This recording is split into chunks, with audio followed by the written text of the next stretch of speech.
కేంద్ర బడ్జెట్పై భారత పరిశ్రమల సమాఖ్య తెలంగాణ శాఖ సంతృప్తి వ్యక్తం చేసింది. దీర్ఘకాలిక లక్ష్యాలను దృష్టిలో ఉంచుకుని బడ్జెట్లో కేటాయింపులు చేశారని సీఐఐ ప్రతినిధులు వెల్లడించారు. వ్యవసాయం, అనుబంధ రంగాలకు కేటాయింపులు బాగున్నాయని, ఏఐని వ్యవసాయంలో మరింత విస్తృతం చేసేలా చర్యలు తీసుకున్నారని పేర్కొంది. విద్యుత్, స్టీల్, సిమెంట్, రిఫైనరీ, కెమికల్స్ రంగాలను ప్రోత్సహించేలా కేటాయింపులు చేశారని చెప్పారు. మౌలిక సదుపాయాల కల్పన సహా సులభతర వాణిజ్యానికి ప్రాధాన్యం ఇచ్చారని సీఐఐ తెలిపింది. ఆరోగ్య రంగంలో మెడికల్ డివైస్ పరిశోధనల కోసం బడ్జెట్లో మరిన్ని నిధులు కేటాయిస్తూ బాగుండేదని సీఐఐ అభిప్రాయపడింది. హైదరాబాద్ నుంచి బెంగళూరు, చెన్నై, పూణేకు హైస్పీడ్ కనెక్టివిటీ మినహాయిస్తే ఆశించిన స్థాయిలో కేటాయింపులు లేవని సీఐఐ ప్రతినిధి శేఖర్ రెడ్డి తెలిపారు.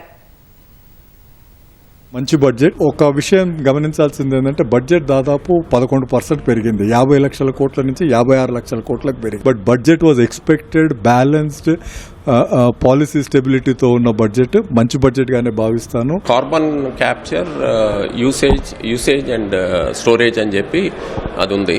20,000 కోట్లు ఇస్తున్నారు నెక్స్ట్ 5 years లో. అది రీసెర్చ్ కి, డెవలప్మెంట్ కి ఇస్తున్నారని నేను అనుకుంటాను. సో అది మట్టుకు చాలా అడ్వాంటేజ్ తీసుకోవచ్చు రెండు రాష్ట్రాలు కూడా.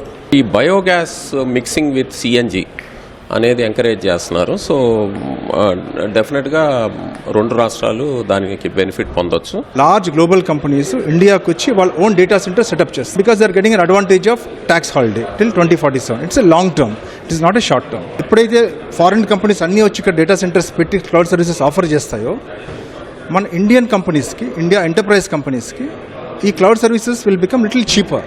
So adopting cloud become more easier and faster. Lot of data centers are going to come to India. మనకి ఈ సెక్టర్లో ఎక్కువ జాబ్స్ క్రియేట్ అవుతాయి అన్నమాట. All these semiconductor companies are there. They can increase their R&D and start develop own IP and it can be having Indian own stack అన్నమాట. The first time national బడ్జెట్లో city development, city ప్లానింగే కాదు, city economic reason అని ఒక announcement వచ్చింది, ఒక terminology. అది ఏంటంటే ఒక సిటీ ఓన్లీ సిటీ లాగానే బతకదు, ఆ సిటీ మీద ఒక రీజన్ డిపెండెంట్ ఉంది అండ్ సిటీ కూడా ఆ రీజన్ మీద డిపెండెంట్ అయింది. గవర్నమెంట్ బడ్జెట్ అనౌన్స్మెంట్ ఒక చాలా వెల్కమ్ అనౌన్స్మెంట్ ఉంది.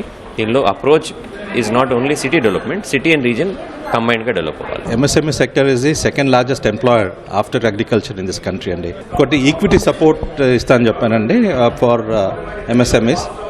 Nearly 10,000 crore fund has been created. About 7 lakh crore liquidity support through TREDS and TREDS receivables ni collateral ga vadukomani adi oka scheme announce chesaru. Adi chala సంతోషకరమైన విషయం అది.